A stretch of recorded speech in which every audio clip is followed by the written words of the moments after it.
కార్యకర్తలు వీళ్ళ దిశానిర్దేశం చెప్పడానికి మేము వచ్చాము, ఆలోచించడానికి. అంటే మరి చాలా దూరం కదా, ఎందుకు వచ్చారు? మేము పనులు మానుకోలేదు చేశారు. జగన్ అంటే మాకు అభిమానం. ఎందుకని అంత అభిమానం? అతను పేద ప్రజలకి, రైతులకి, తర్వాత ఎస్సీ, ఎస్టీ, బీసీ మైనార్టీలకి సంక్షేమ పథకాలు లంచం తీసుకోకుండా ప్రతి అకౌంట్లో వేస్తున్నారు. తర్వాత గ్రామాల్లో విభజన లేదు, గ్రామంలో అందరికి కూడా ఒక ఐక్యత మీద ఉండి సంక్షేమ పథకాలు అందుకొని సుభిష్టంతో ఉన్న రైతులు, పేదలు అందరికి కూడా అందుకొనే ఈవేళ జగన్ అంటే అభిమానం కాబట్టి మేము వచ్చాము. అది తెలుగుదేశం వాళ్ళు ఒట్టిగా ప్రజలకి మధ్య పెట్టడానికి అంటున్నారు. జనసేన, తెలుగుదేశం వాళ్ళు ఇప్పుడు వేయట్లేదు. చంద్రబాబు నాయుడు వచ్చి మేము వస్తే ఈ పథకాలు ఇవ్వము అని చెప్పాలండి బహిరంగ సభలో. దమ్మంతా చెప్పాలి అచ్చెన్నాయుడికి, చంద్రబాబు నాయుడికి దమ్ము చెప్పాలి.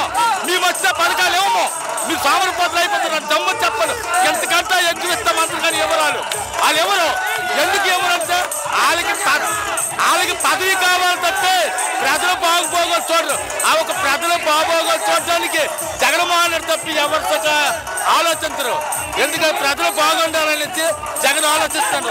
వాళ్ళ కుర్చీలు కాపాడుకోవడానికి, వాళ్ళ పిల్లలు, వాళ్ళ కులస్తులు బాగుపడడానికి చంద్రబాబు నాయుడు, పవన్ కళ్యాణ్ తాపత్రయపడతారు తప్ప ఈరోజు ఆంధ్రప్రదేశ్ ప్రజలకి ఇది ఇస్తాము, మీకు చక్కగా చూస్తామని ఏనాడు ఏ బహిరంగంలో చెప్పారు కదా అడగండి. వాళ్ళ తన్నుకొని పవన్ కళ్యాణ్, చంద్రబాబు నాయుడు ఇవాళ ఒకటి అయిపోయారు. ఒక్క జగన్ ఓడించడానికి ఆంధ్రప్రదేశ్ లో పార్టీలన్నీ ఒకటైనా జగన్ ఏక తప్పలేదు, ఏం చేయలేదు. ఈసారి 175 170 పక్కా గెలుస్తాం, పక్కా గెలుస్తాం.